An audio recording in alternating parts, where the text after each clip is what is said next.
إنك أنت العليم الحكيم رب اشرح لي صدري ويسر لي أمري واحلل عقدة من لساني يفقهوا قولي لا حول ولا قوة إلا بالله العلي العظيم أما بعد.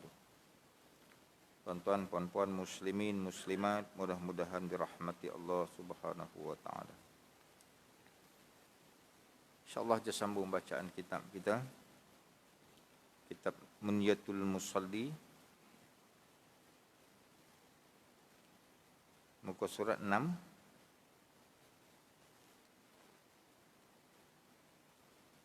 Sembilan daripada atas.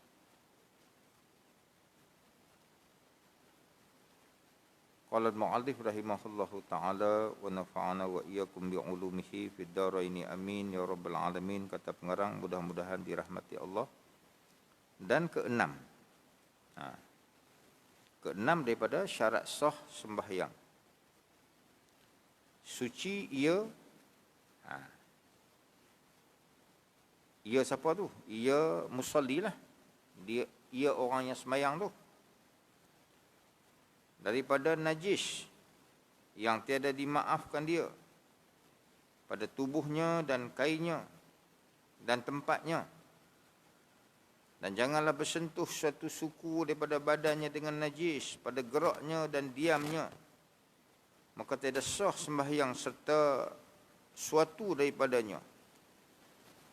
Atau ia menanggung sesuatu yang berhubung dengan najis, seperti ia menanggung akan tali yang terikat pada umpama anjing dan lainnya. Dan tiada dimaafkan jika dan tiada mengapa. Tiada mengapa tu. Tiada dimengapa. Tiada mengapa. Tak apa. Bahasa kita kata tak apa. Tak apa jika berbetulan dengan dia pada ketika bangunnya dan duduknya dengan keadaan bersentuh. Dan maafkan tempat istinja. Dan dimaafkan, masuk dal cantiklah tu. Dan dimaafkan tempat istinja dengan umpama batu dan sedikit darah dan tahi lalat dan tanah jalan raya yang najis dan darah tuma dan kutu anjing dan darah bisui dan nanah dan danur dan air kuman yang ada baginya bau. Dan jikalau sembahyang ia dengan najis yang tiada dimaafkan daripadanya, dengan tiada mengetahui akan dia atau dengan lupa, kemudian teringat, nescaya wajib mengulangi akan dia. Tuan-tuan, puan-puan, muslimin dan muslimat yang berbahagia, hari ini perbahasan kita masuk perbahasan yang keenam dalam syarat sah solat. Kan kita dah belajar ataupun kita dah bincang 5 daripadanya. Daripada 9 syarat sah sembahyang. 5 kita dah belajar dah. Cuba tanya seorang-seorang tengok. Tobat lupa. Kan? Kan? Cuba tanya seorang-seorang. Syarat sah sembahyang yang pertama. Sudahlah, baru nak cari tulisan pula kecil-kecil tak nampak. Kan? Tak payah tanyalah. Tahu kalau tanya apa lupa. Kan? Balik sekali lah saya bawa balik. Tidak pun tanya anak-anak kita hak sekolah pasti. Hak pok tu. Kan? Kita tak hafal nama Nabi hak 25 tu. Kau sini hafal belakang. Mari kita test seorang-seorang tengok. Sudahlah. Tanya anak kita hak pasti tu, dia hafal lah. Adam, Idris, Nuh, Hud, Saleh, menyanyi. Pandai. Kita menyanyi tak dapat lagi. Kan? Tanya anak-anak hak pasti. Pandai dia. Jadi kita masuk perbincangan yang keenam. Suci ia musalli, orang yang sembahyang, daripada najis yang tiada dimaafkan pada tubuhnya. Adakah najis yang dimaafkan? Yang tiada dimaafkan maknanya kalau kita solat, maka pada perbincangan awal ni pada tubuh dia kata. Syagi dia mai pada pakaian, syagi mai pada tempat. Kita sembahyang ni, sembahyang ni nak bagi sah sembahyang kita ni, hak nombor 6 ni dia kata akan 3 tempat ni nak kena perecam sungguh-sungguh. Bahasa kami mengaji dulu, guru kata perecam. Perecam orang belah ni kata apa? Belah Kedah kami kata perecam. Belah ni kata kena pastilah. Pasti sungguh-sungguh. Bila kita nak solat tu, badan kita, pakaian kita, tempat kita nak solat tu wajib kena bersih ataupun suci daripada najis yang tidak dimaafkan. Kalau macam tu adalah najis yang dimaafkan. Dipanggil najis yang ma'fu. Arab kata najis ma'fu. Najis tu najis yang dimaafkan. Banyak tak najis yang dimaafkan? Banyak. Habis kalau najis yang dimaafkan ada, najis yang tak dimaafkan ada? Ada. Pasal tu bila kita nak semayang ni, nak kena cek sungguh-sungguh. Diri kita sendiri nak kena cek dah. Kan? Hak maknawi kemarin tu nak kena hak yang tu, hak yang kelima kemarin dia kata apa? Daripada hadas. Yang tu nak kena jenis maknawi pula, hak yang tu tak tahu kan. Tengok tu imam bagus dengan jubah, dengan serban, dengan celak, dengan apa kan.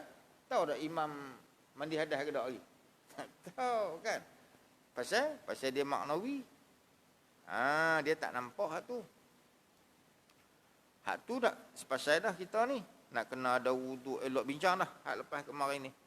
Kalau hadas hak besar, nak kena cara hadas besar. Kalau hadas hak kecil, nak kena cara hadas kecil angkat macam mana. Kan? Macam mana kalau tak ada air. Macam mana kalau luka yang berbelat, luka yang berbarut. Apa cerita? Mata pergi buat katarak mata. Orang tua saya sebulan lepas buat mata, buat katarak. Apa hal tu? Dia 10 hari dia kata tak boleh kena air. Siapa kata? Pihak yang berwajib lah. Bukan boleh kerana sekolah kata 10 hari tak boleh kena air, tak boleh pakai. Cakap kerana sekolah. Pasal dia bukan ahli dah. Siapa ahli dah? Itulah doktor lah. Doktor kata 10 hari haji jangan kena air. 10 hari tak kena air. Kita nak kena sembahyang tak? Wajiblah sembahyang. Sakit-sakit bukan manik, bukan penghalang kepada solat. Sakit. Kan? Selagi syarat wajib dipenuhi, wajiblah solat. Apa syarat wajib? Belajar dah itu ni, tanya, lupa, konformnya. Dah, syarat wajib ada berapa? Cakap. Ada 3 dah syarat wajib. Yang pertama Islam, yang kedua berakal, yang ketiga, yang keempat, yang tiga. Balik. 3 ni ada aja, dapat tanda hak 3 ni ada aja, maka apa hai? Tergantung kaki, kepala buh semen, satu badan buh semen, wajib tak sembahyang? Tengok ada tak 3 ni? Kalau lelaki 3 lah, kalau perempuan 4. Kalau lelaki Islam dah, Islam dia. Berakal tak dia? Berakal. Balik tak dia? Balik. Wajib tak sembahyang? Masalah kaki berikat, kaki bersemen, mata buh tu apa tu, cerita lain nak tu. Yang tu kena belajar lah pula. Pendapat mazhab kita Syafi'i. Kalau kawasan yang uduk tu umpamanya, hak nak ambil tu, kawasan tu tak boleh kena air. Pasal apa? Pasal buh tu apa? Dia punya tutup mata tu. Dia panggil belat. Ataupun barut dia panggil. Buh. Maka wajib dah ambil air semayang. Wajib ambil air semayang macam biasa. Terus lagi tempat hak tak kena tu. Tempat hak tak kena tu wajib tayamum. Baik, dah ambil air semayang. Dah tayamum dah. Esok nak kena yang ada dak semayang tu. Tengoklah kalau dia anggota wudu, dia anggota tayamum, maka wajib ulang balik semayang tu bila sembuh esok. Mana anggota tayamum? Anggota tayamum dah berapa? Anggota tayamum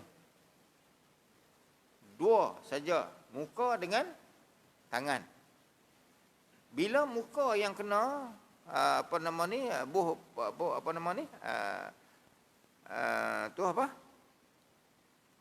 balut tadi tu, maka wajiblah tayamum. Wajib ambil air semayang macam biasa. Lepas tu tayamum dulu. Nak tayamum awal pun tak apa, nak ikut tertib pun tak apa, boleh. Lepas tu wajib dah ulang balik, dah lega esok, wajib ulang. Pasal apa? Pasal dia anggota tayamum. Pasal apa dia nak kena ulang balik? Pasal dengan ayak pun tak kena. Dengan ayak pun balut tu halang dia bagi daripada ayak kena dia. Dengan debu tanah pun halang daripada kena dia. Mana ayak pun tak kena, debu pun tak kena. Habis debu tu untuk apa? Untuk listibahati solah, untuk nak mengharuskan semayang aja. Oh, jadi ada tempat yang tak kena ayat semayang. Ulang balik esok ni. Lega esok ulang balik. Kalau mati dalam keadaan tu, Allah Ta'ala terima semayang tu bagi semayang yang sempurna, yang tamam. Tu. Kalau bukan anggota tayamum pula, panjanglah saya tahu kita nak pi dalam bab ni, kita nak pi bab suci daripada hadas ni. Suci daripada najis yang tidak dimaafkan. Yang tu kena mengaji hak lain pula dah. Jangan buat lebih kurang. Jangan buat lebih kurang. Kan, risau tengok. Kan? Kalau orang mati umpamanya, yang dioperate kena belah tengkok ke belah dahi ke, belah kepala ke, belah dada ke. Kan? Tanya dekat orang hak mandi mayat. Ada tayamum tak? Dia kata pasal apa nak tayamum? Kan? Dia kata saya dah mandi hadas pula. Saya dah mandi jenazah ni dah 40 tahun dah. Ni mai orang muda-muda lah ni nak habaq kena tayamum pula. Bukan orang muda habaq. Hukum ni daripada dulu lagi. Daripada Imam Syafi'i hidup lagi. Dah. Mana-mana anggota yang tak kena ayak. Bukankah mandi mayat ni semua anggota wajib kena ayak? Si mati tu. Maka ada bahagian yang tak kena ayak. Mana bahagian tak kena ayak? Tu bahagian hak belah tu. Bila dia operate, dada kita terbuka lagu tu. Ni hak yang tepi ni dikira zahir. Tepi hak yang belah tu zahir. Bila zahir, wajiblah sampai ayak kat dia. Oh, tak boleh sampai lah. Pasal apa? Pasal dah jahit balik dah. Bila jahit ada lubang jahit tu. Lubang jahit tu pun zahir juga. Sampai ayak dah ke situ. Sampai. Mana kita tahu tak sampai? Kita tengok dengan maka nak semayang tayamum mayat tu. Mandilah, tayamum pun tayamum. Kan? Jadi dia kata tak payah tayamum. Ada pendapat mazhab lain kata tak payah. Tak apalah. Kalau orang hak yang menguruskan tu dia reti hukum-hukum ni, kan? Tu. Macam saya sebut pada kuliah lepas kan, orang yang nak duduk belakang imam ni, bukan senang-senang saja-saja siapa pun boleh duduk belakang imam, tak boleh. Sebab Nabi dah bagi dekat kita satu peringatan dah. Nabi bagi SOP. Lama dah Nabi bagi SOP orang nak duduk belakang imam ni. Nabi kata apa? Liyaliyani minkum ulul aklam.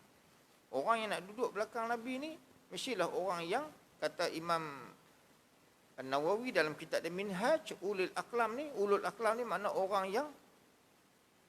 yang bijaksana, orang yang reti hukum-hukum, yang reti hukum-hukum fiqh, yang reti keadaan dia bila nak menggantikan imam, bila imam jadi satu-satu masalah, kan? Imam boleh jadi dipecat. Oi, imam kena pecat.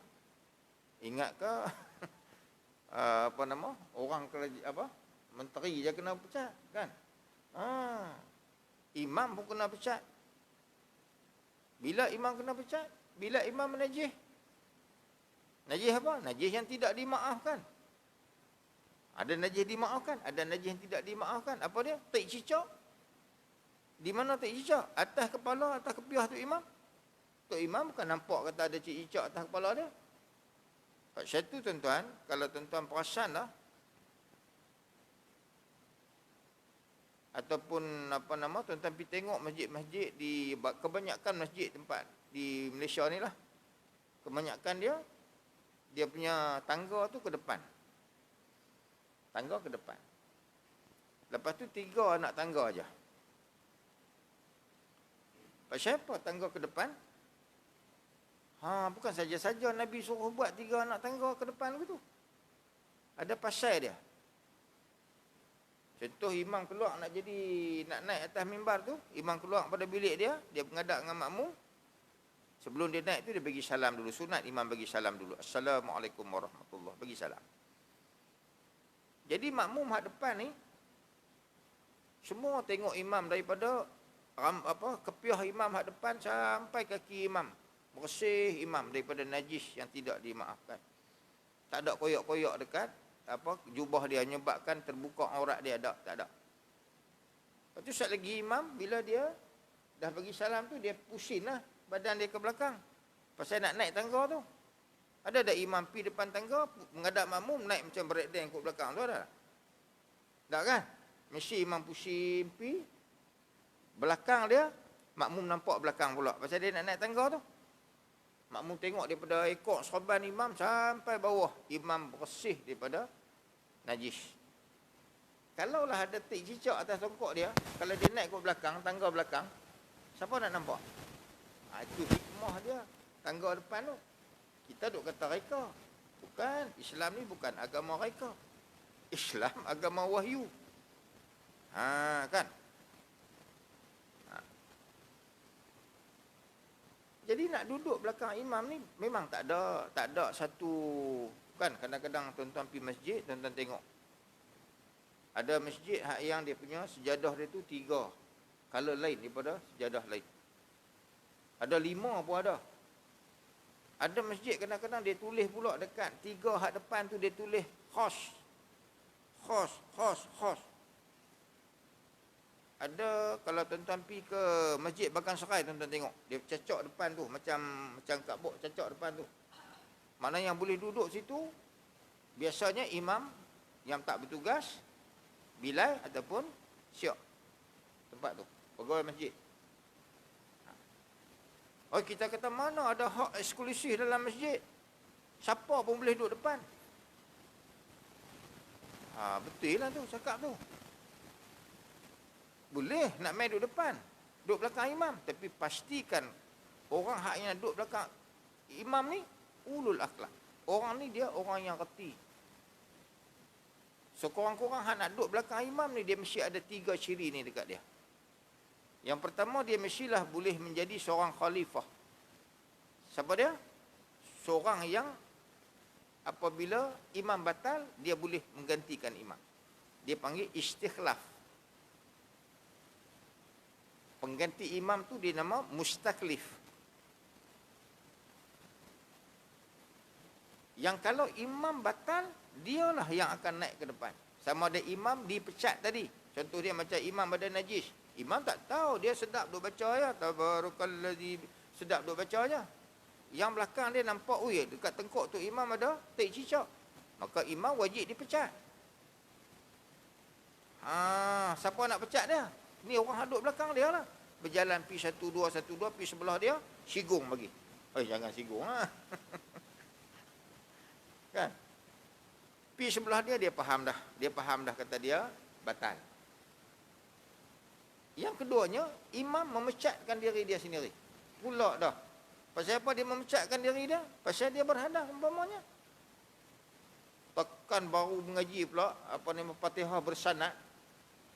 Yang satu macamnya tekan, makan jerin banyak hari tu, keluar angin Tok Imam. Boleh sambung ke tak Tok Imam? Tak boleh lah, Imam batal lah. Imam pun pusing belakang. Imam kata, yang duduk belakang Imam nama Haji Ahmad. Ada nama Ahmad sini? Tak ada kan? Saya tahu tak ada. Haji Ahmad ganti saya batal. Boleh tak Imam cakap? Pasal apa tak boleh Imam batal dah? Dia dah batal dah. Dia bercakap memang takkan tak boleh cakap kot. Imam pun rigid sangat pula dah. Batal dalam sujud. Turun-turun berak bagi. Batal dalam sujud. Tengok-tengok Imam merangkak keluar betul ya. Tak habang apa kat orang belakang. Orang belakang pun duduk tunggu punya lama sujud. Apa lama sangat ni? Tok Bilal angkat sikit mata. Tengok-tengok. Ui, dia kata Tok Imam tak ada. Kawan sebelah sana kata, hui, mana boleh cakap? Ni semayang. Kawan belah sana kata, nasib baik aku tak cakap. Lingkuk habis semua. Kan? Jangan rigid sangat. Habang lah dia dah batal dah. Cakap mah Haji Ahmad, saya batal. Ganti saya. Haji Ahmad pun pergi ke depan. 1, 2, 1, 2, 1, 2. Haji Ahmad nak sambung bacaan terus ke? Saya berhenti kat situ. Kuliah lepas tu. Saya abang kat usuk potong bawah tak kira depa keliru. Saya berhenti dalam tu, saya tak syarah dah. Lepas tu habis balik gitu ya. Balik lah kereta duk teringat, aku tadi abang kat depa sampai sekat tu je depa faham keadaan tu. Haji Ahmad nak sambung terus bacaan tadi Haji Sa'id lah contohnya imam tadi. Sampai tang iyyaka na'budu wa iyyaka nasta'in. Haji Ahmad sampai Haji Sa'id sampai tang tu batal. Maka Haji Ahmad pun naik. Haji Ahmad nak sambung terus ke ihdinas siratal mustaqim ke, ambil daripada awal balik. Fatihah baca semula. Sampai tang tu hari tu. Saya terus masuk kod lain, lupa terus ayat tu.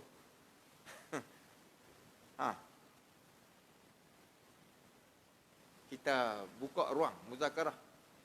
Mana Tok Bilal? Bilal mana? Sampai tak mengaku pula dah.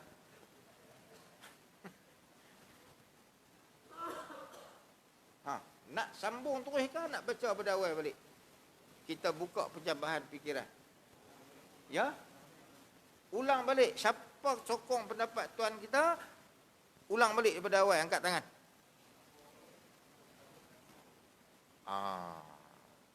Boleh jadi guru dah tu. Tu peringkat ustaz dah tu. Peringkat guru dah tu. Baik, dia ada dua pilihan. Yang paling afdal, yang baik, yang dituntut oleh syarak, sambung. Pasal kerja Haji Ahmad tadi, sambung saja pekerjaan yang ditinggalkan oleh imam. Contohnya, kalau dalam perbuatan tadi, imam sujud. Imam duduk antara dua sujud, batal. Maka Haji Ahmad, hak belakang tadi ni, dia nak sujud daripada mula ke, dia nak sambung terus sujud yang kedua? Dia sambung terus sujud yang kedua. Sambung terus, Allahu Akbar. Kemudian, boleh dah melakukan pergantian, bergerak ke depan masa tu? Tak boleh. Dalam keadaan selain daripada berdiri saja boleh. Jangan pula Haji Ahmad merangkak, nak ganti tu. Merangkak, batal sembahyang Haji Ahmad. Tak boleh. Dia mesti pergantian itu mestilah pergerakan nak pergi ke depan ataupun nak statik situ, atau kalau statik situ je tak gerak langsung, makruh perbuatan tu dan menghilangkan fadilat berjemaah. Korang-korang pun naik sikit ke depan. Kalau naik 3 langkah terus ke depan lagi bagus. Tapi mestilah dalam keadaan berdiri, tak boleh dalam keadaan duduk tu angkat keduk pergi ke depan, itu tak boleh. Kalau bacaan pun sama, maka dia sambung saja pekerjaan imam. Naik ke depan tu, ihdinas siratal mustaqim. Baik, waladhdallin amin. Makmum baca apa? Makmum baca Fatihah. Haji Ahmad tadi ulang balik Fatihah dia, senyap-senyap. Masa makmum duk baca Fatihah tu, dia wajib juga baca Fatihah dia. Pasal mana Fatihah dia? Kan? La solata liman lam yaqra bi Fatihah. Tidak ada solat bagi orang yang tak baca Fatihah. Dia baru baca setengah hari tadi. Hak sambung hak yang Haji Sa'id punya. Jadi dia sementara imam makmum duk baca Fatihah, dia baca pelan-pelan bismillahirrahmanirrahim. Alhamdulillah. Mestilah dia ni bersifat dengan sifat yang tadi kita kata tadi, ciri-ciri yang kena ada kat dia, dia mestilah boleh menjadi khalifah. Yang kedua, orang yang nak duduk belakang imam ni, dia mestilah bersifat dengan ataupun ciri-ciri yang ada dekat dia adalah dia bersifat atau berciri dengan munabbih. Munabbih maknanya tanbih. Tanbih ni makna peringatan. Maknanya dia boleh memberi ingat kepada imam yang terlupa umpamanya. Ataupun imam yang silap dalam bacaan. Kan? Imam baca-baca Bismillahirrahmanirrahim. Wal 'asr innal insana lafi khusr illa alladhina amanu wa 'amilus salihati falahum ajrun ghairu mamnun. Fama yukadzibuka ba'd. Kok mana aku pergi ni? Kan? Maka Haji Ahmad mesti boleh bersifat dengan ataupun ciri yang ada dekat dia ialah boleh munabbih, membetulkan apa yang imam silap baca tadi. Ataupun imam ada buat perkara-perkara yang di antaranya imam menambah rukun. Imam tambah rakaat umpamanya. Imam naik rakaat yang kelima. Maka Haji Ahmad kena tegur. Sebagai orang duduk di belakang imam ni, dia kena munabbih, dia kena tanbih, dia kena bagi peringatan dekat imam tadi. Dia pun tegur, subhanallah, tegur. Tegur ni pun tengok juga nak tegur macam mana. Kan? Imam daripada rumah tadi duduk fikir dah sambil naik motor, naik kereta, naik geret tu duduk teringat lah. Aku nak baca apa lagi ya? Wadduha. Duk tengok tu ya. Masuk dalam masjid pun kau ni pun kamat, dia pun naik wadduha. Allahu akbar. Tu imam. Baca doa petitah. A'udzubillahi minasyaitonir rajim. Bismillahirrahmanirrahim. Wadduha wal laili idza saja. Fatihah tak baca. Haduk belakang tu imam wajib kena tegur tu imam. Subhanallah. Imam silap apa ni? Bismillahirrahmanirrahim. Wadduha wal laili. Subhanallah bunyi lagi. Kan? Apa silap aku? Tu imam tak tahu silap dia. Patutnya Haji Ahmad kena tegur ataupun bertasbih tadi. Subhanallah. Alhamdulillahi Rabbil Alamin. Tu imam kata aku tak baca Fatihah. Kan? Tu. Imam naik dekat kelima umpamanya. Maka tegur. Nak ikut tak? Nak ikut tak? Orang belakang nak ikut tak? Imam naik dekat kelima nak ikut tak? Sampai tak wani nak kata pergi. Bukan nak kena ketuk ketampi pun. Ikut batal semayang. Pasal imam buat salah. Maka orang yang salah tak saya kita ikut dia. Kita yakin kita berada di pihak yang benar. Pakat duduk bawah semua. Pasal apa? Pasal Haji Ahmad duduk. Orang yang imam yang tambah rakaat ni dia tak boleh lari daripada dua perkara. Yang pertama dia naik tambah tu kerana dia terlupa. Maka kalau dia terlupa, saat ditegur, subhanallah dia akan turun balik pasal dia lupa. Maka saat lagi ni dia akan sujud sahwi. Dia sujud sahwi. Maka wajib bila imam sujud sahwi kita wajib ikut. Kita tak boleh kata hang yang silap, aku tak silap apa. Tak boleh kata tu batal sembahyang kita. Maka yang keadaan yang kedua, imam naik tu kerana dia syak. Dia syak. Dia syak apa? Dia syak tadi ni aku baca Fatihah dah tahu. Rakaat keempat tadi. Maka oleh kerana dia tak baca Fatihah rakaat keempat, maka dia wajib tambah satu rakaat lagi. Bila dia tambah satu rakaat, kita tegur dia tak mau turun lah. Bila dia tak mau turun, kita ada dua pilihan. Haji Ahmad dan orang belakang. Orang belakang akan tengok Haji Ahmad. Haji Ahmad akan buat apa? Tu nak kenakan orang hak duduk belakang tu imam tu champion tu. Yang Nabi kata ulul akhlam tadi tu. Orang akan tengok dia. Maka Haji Ahmad pun ada dua pilihan. Sama ada nak niat mufarakah ataupun tunggu imam di bawah. Tuan-tuan nak niat mufarakah boleh masa tu, oleh kerana imam tak turun, niat mufarakah. Dan satu lagi, tuan-tuan boleh mengekalkan tunggu imam di dalam duduk tahiyat. Kita duduk tahiyat tu tunggu imam. Maka imam habis kerja dia, imam pun turun, dia sujud sahwi lagi, kita pun sujud sahwi. Kalau dia tak sujud sahwi, maka sunat kita sujud sahwi, ganti dia. Di antara dua tadi ni, mufarakah dengan tunggu imam, yang mana lebih afdal? Yang mana lebih baik? Tunggu imam lebih baik. Sebabnya pahala jemaah tu. Sayang pahala jemaah. Kalau kita niat mufarakah, okey tak sembahyang kita? Okey, tapi markah kita tak penuh.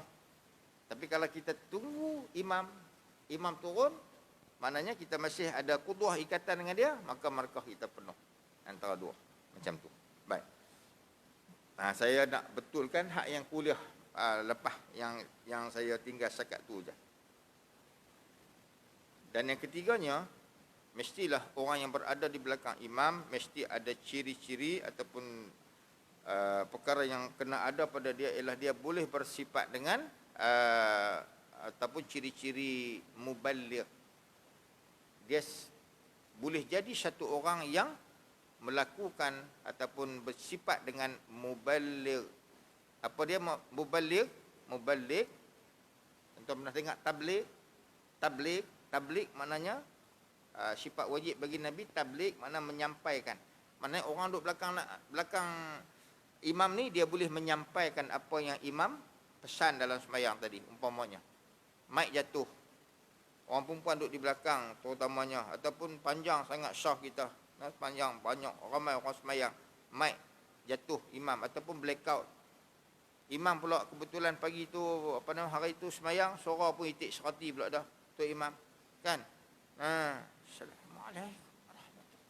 Bunyi gitu ya. Orang hak belakang dia dengar lah. Hak belakang-belakang lagi orang perempuan tunggu lama sana. Tak habis lagi ke, makcik kata. Tak habis lagi apa, imam kena roti canai dah kedai depan tu, kan? Habis lama dah. Pasal apa? Pasal muballigh tak main peranan dia. Siapa dia? Orang yang duduk belakang imam, dia kena kuat. Imam kata sami Allahu liman hamidah, tak ada mic. Orang belakang imam kata sami Allahu liman hamidah. Ciri yang kena ada dekat dia, dia juga mesti suara yang kuat, suara yang lentang. Jangan duduk belakang tu imam itik serati juga. Imam sami Allah, dia pun sami Allah. Jangan orang belakang tak tahu apa jadi. Baik. Maka kita sambung bacaan kita pada malam ni. Suci ia daripada najis yang tiada dimaafkan. Maknanya, adalah najis yang dimaafkan. Ada. Apa najis yang dimaafkan tu? Kita baca dah tadi sebagai mukadimah, yang tu mungkin tak sempat pada malam ni lah. Kita akan syarah pada kuliah-kuliah yang lain sebagai satu pengetahuan tambahan lah dekat tuan-tuan. Bukan niat saya nak abang kata kita nak pi benda-benda yang basic asas macam ni. Allah ustaz hak tu kami mengaji lah, nu zaman mana kami mengaji dah. Tak, bukan maksudnya nak ajak tuan-tuan dah. Kita nak buat apa? Nak buat sebagai refreshment, dia panggil. Sebagai penyegaran balik, nak segarkan balik ingatan kita. Benda yang lama kita tak belajar itu, fatul ilmi kata Nabi nisyan. Penyakit ilmu ni lupa. Lama kita tak main dengan dia, kita pun lupa. Jadi ada najis yang tidak dimaafkan ni. Banyaklah najis yang tak dimaafkan. Di antaranya najis yang tak dimaafkan arak umpamanya. Air kencing kita, tu najis yang tidak dimaafkan. Apalagi najis lah taik kita sendiri, ataupun taik binatang umpamanya, ataupun darah. Darah juga najis. Itu macam mana pula darah kita yang kena pacak apa? Itu perbincangan esok lah, nanti kita akan sebutlah. Asasnya adalah darah pun najis. Nanah juga najis. Muntah, kata ulama. Sebagian ulama kata muntah bukan najis. Namun imam mazhab kita kata kalau yang biasa muntah keluar daripada maidah tu, keluar daripada perut tu, maka dia najis. anjing dan babi dan bangkai umpamanya, tu najis-najis yang tidak makfu, yang tidak dimaafkan. Dia kata apa? Pada tubuh. Tubuh siapa? Tubuh orang yang bersembahyang. Berdasarkan hadis Nabi SAW,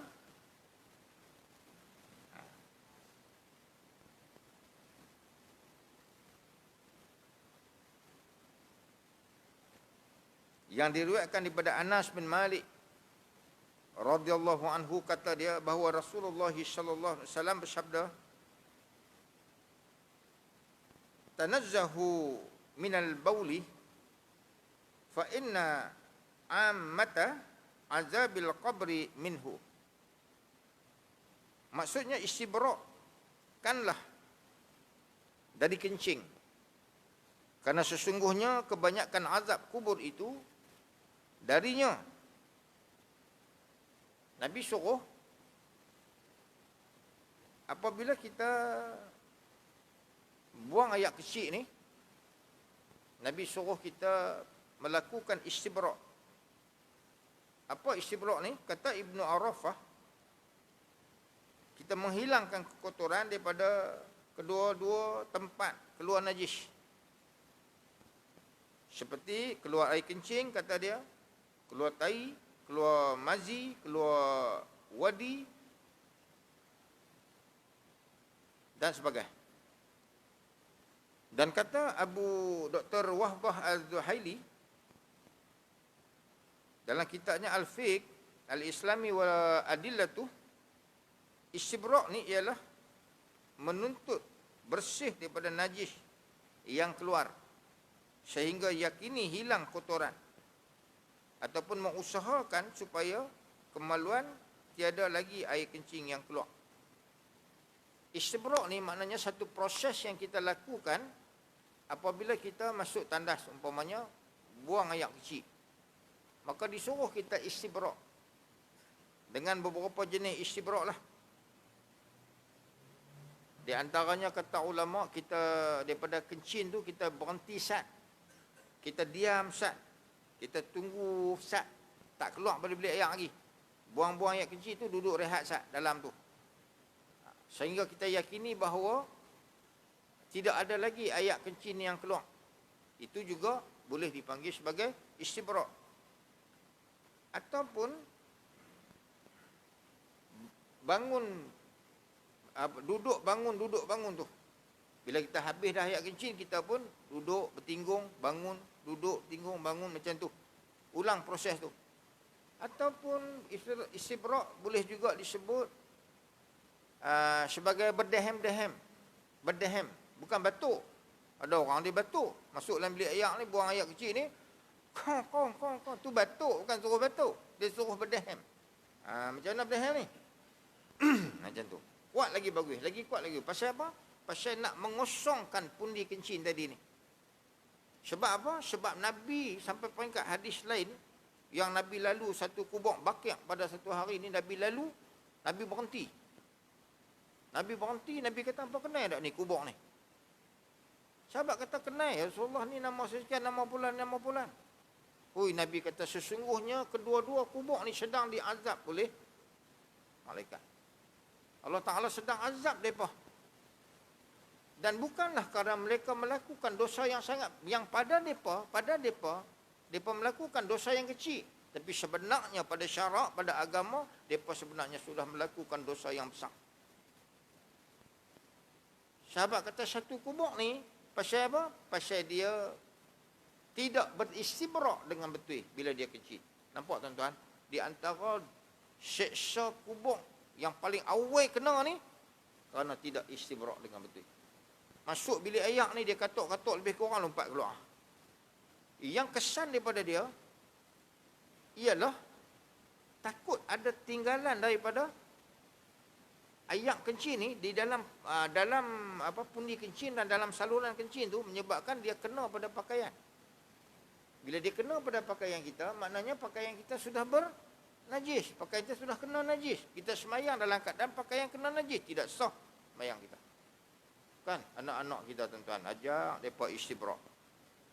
Sekurang-kurangnya Angkat kaki, hentak kaki. Hentak. Macam tentera polis duk hentak kaki. Gedebuk, hentak kaki. Lepas pada kencing. Ataupun berdehem-dehem. Ataupun berhenti sat. Ataupun apa, naik turun. Ataupun yang paling mudah sekali buat apa? Urut lah. Urut. Macam mana nak urut? Ni Angry Bird. Ni Angry Bird. Tahu Angry Bird apa dia? Tahu lah, takkan tak tahu. Ni Angry Bird. Lepas pada kencing ni, kata ulama ada dua cara. Satu jari ni. Jari telunjuk. Tak bawah. Angry Bird tak bawah. Daripada ni. Dia panggil pangkai dia tu. Tak situ. Ibu jari tak atas. Tolak pi lembut-lembut. Tolak lembut-lembut. Jangan keras. Tolak lembut-lembut. Pi. Satu. Tak lagi. Tolak pi lembut-lembut. Dua. Satu lagi. Tolak pi lembut-lembut. Tiga. Ataupun tak mau pakai jari ni. Harus juga kata ulama pakai jari ni. Jari apa ni? Ni. Jari apa? Hantu. Hantu lah. Hantu. Buah jari hantu ni. Tak ibu jari. Tolak. Harus. Afdalnya ialah jari telunjuk tadi. Harus juga nak letak jari ni. Boleh. Lembut-lembut tolak pi. Tolak pi, patah balik. Tolak pi, patah balik. Bukan pi, mai. Pi, mai tu tak boleh tu. Sagi pi, mai, sagi jadi kot lain pula. Orang muda banyak ni kan. Hak yang sini-sini ni dak lah kot kan. Jangan buat hak tu. Jangan buat lagu tu. Kerana apa? Kerana itu satu perbuatan yang sangat dimurkai oleh Allah Subhanahu wa taala.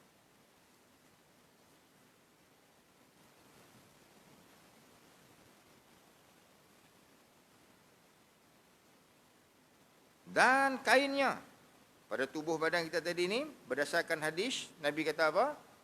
Bila kencing, maknanya istibra' ataupun melakukan kaedah-kaedah yang kencing tadi untuk menghilangkan ayak kencing daripada kemaluan kita yang menyebabkan tersebar pada tempat-tempat yang lain.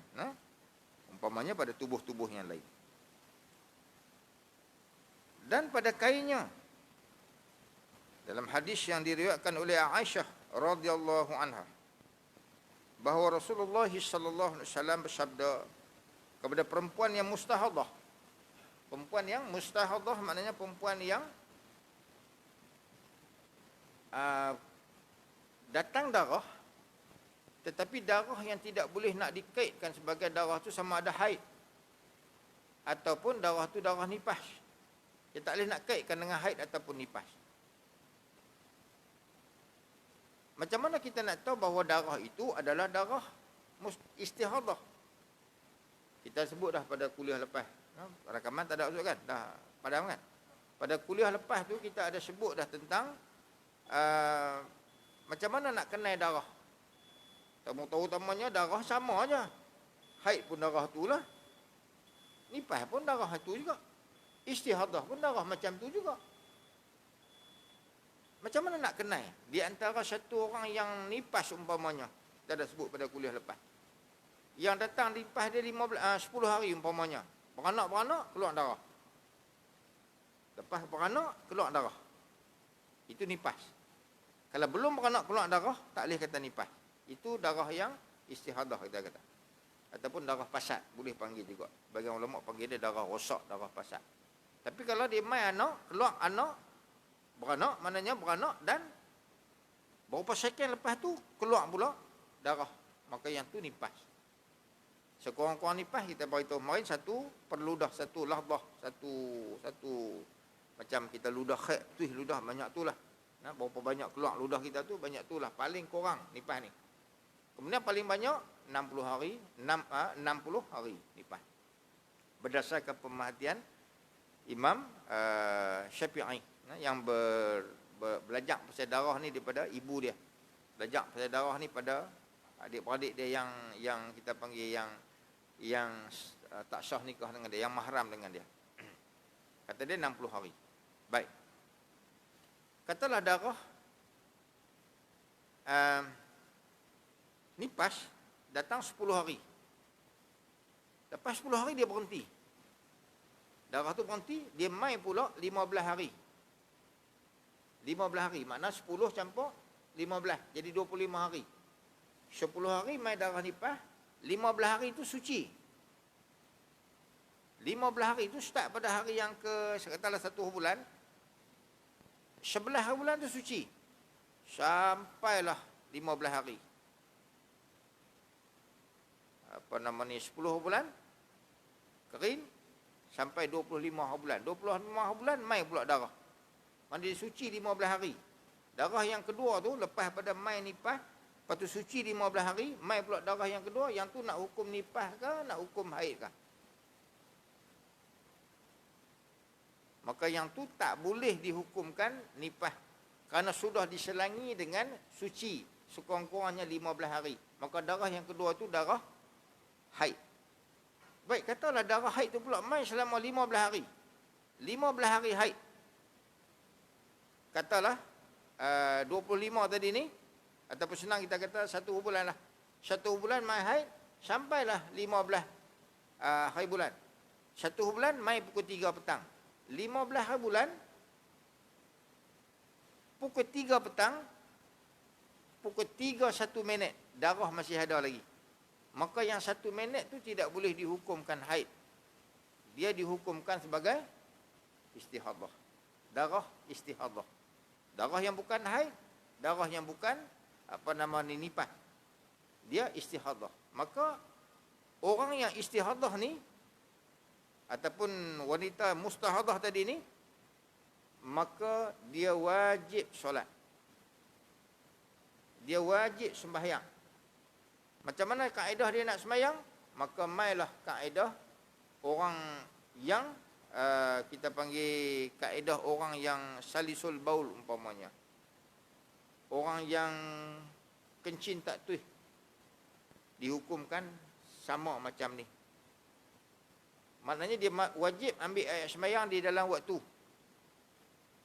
Azan saja barulah dia pergi istinja, bersih kubur-dubur dia. Kemudian ambillah apa-apa kain ke ataupun lah orang pakai apa? Pad tu ke? Apa nama macam-macam lah. Hak adibah no pakai tu nama apa? Lebres kan? Lebres ke apa? Pak buh. Tutup dia. Lepas tu wajib segera daripada istinja tadi dengan tutup tadi dengan ambil air sembahyang tadi segera. Berturut-turut. Dan segera juga pergi sembahyang. Ambil air sembahyang dalam waktu. Berturut-turut terus sembahyang. Tak boleh diselangi dengan diam yang agak lama. Dimaafkan kalau orang yang mustahadah ataupun salisul baul tadi ni, dimaafkan sekiranya dia dalam keadaan menunggu azan umpamanya, azan duk bunyi, dia tunggu tu tak apa. Ataupun duk tunggu qamat umpamanya, tak apa. Tapi kalau dia tunggu tu bukan ada masalah atau bukan ada kaitan dengan solat tu, maka tak dibenarkan. Contoh nak pergi sembahyang, tengok-tengok kucing nak makan nasi, pergi bagi makan kucing dulu, batal sembahyang tu, batal balik. Ambil sembahyang lain. Dia tak mau. Pasal apa disuruh macam tu? Sebab dia tak mau kita berada di dalam hadas yang panjang. Tak mau. Sebab dia sentiasa hadas tu tak berhenti. Kadang-kadang setengah orang tu dia buat macam mana? Dia ambil kapas ke apa, pergi tutup masuk dalam lubang tu, makruh perbuatan tu. Biar pergi tak apa. Cumanya orang yang salisul baul tadi ni ataupun buasi umpamanya, kalau boleh, kalau mai sembahyang Jumaat ni jangan masuk dalam saf lah. Pasal apa? Sebab dia hanya dimaafkan pada dia. Sebab dia sentiasa berhadas. Mana dia ambil sembahyang lah waktu tadi ni, dimaafkan pada diri dia aja. Dia ambil ayat sembahyang, keluar lagi hadas dia. Keluar lagi ayat kencing umpamanya. Buasi dia keluar lagi darah umpamanya. Sah tak sembahyang? Bagi dia sah. Dia cuma sah pada diri dia, tapi tidak sah pada orang lain. Takut bila dia masuk dalam saf, saat lagi ni dia duduk tahiyat ke apa ke, paha dia naik atas paha kawan. Tindih paha kawan. Kawan tu jadi menanggung najis dia. Maka kawan batal sembahyang. Dia tak apa. Jadi orang yang sama ada buasi kan, yang menggunakan kaedah orang yang dipanggil daimul hadas tadi ni, maka orang ni semayanglah di belakang sikit. Main masjid tak apa, tapi semayang di belakang sikit. Jangan duduk dalam saf. Jadi ada satu orang perempuan yang dia mustahadah. Nabi kata dekat dia, ya'sili ad-dam anki wasalli. Maksudnya basuhkanlah darah dari engkau serta bersolatlah. Hadis riwayat daripada Imam Al-Bukhari. Dalil kepada kita bahawa sekiranya pakaian yang terkena pada najis, maka basuh sajalah akan kain itu, pakaian itu, dan teruskanlah kepada solat. Berhenti aja lah. Berhenti lah. Sebab lewat sangat lah. Takut semalam ke di mana ke? Satu surau habis kuliah bagi ustaz minum. Buat satu tempat minum kat ustaz. 6 orang. 6 kena seorang 1,000. Jadi tuan-tuan jangan bagi ustaz minum lah. Jangan buat majlis. Jadi kuliah pun sampai masa tu berhenti terus. Wallahu a'lam. Kita sambunglah pada kuliah yang akan datang.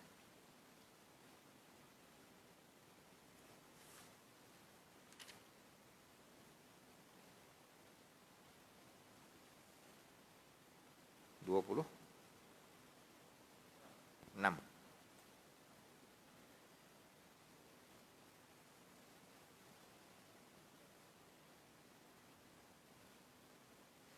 أعوذ بالله من الشيطان الرجيم. بسم الله الرحمن الرحيم. الحمد لله رب العالمين، والصلاة والسلام على رسول الله نبينا محمد وعلى آله وأصحابه أجمعين. سبحانك الله وبحمدك أشهد أن لا إله إلا أنت أستغفرك وأتوب إليك. اللهم إنا نعوذ بك من البراس والجنون والجزام ومن سيء الأسقم. ربنا آتنا في الدنيا حسنة وفي الآخرة حسنة وقنا عذاب النار. وصلى الله على سيدنا محمد وعلى آله وأصحابه أجمعين والحمد لله رب العالمين. السلام عليكم ورحمة الله.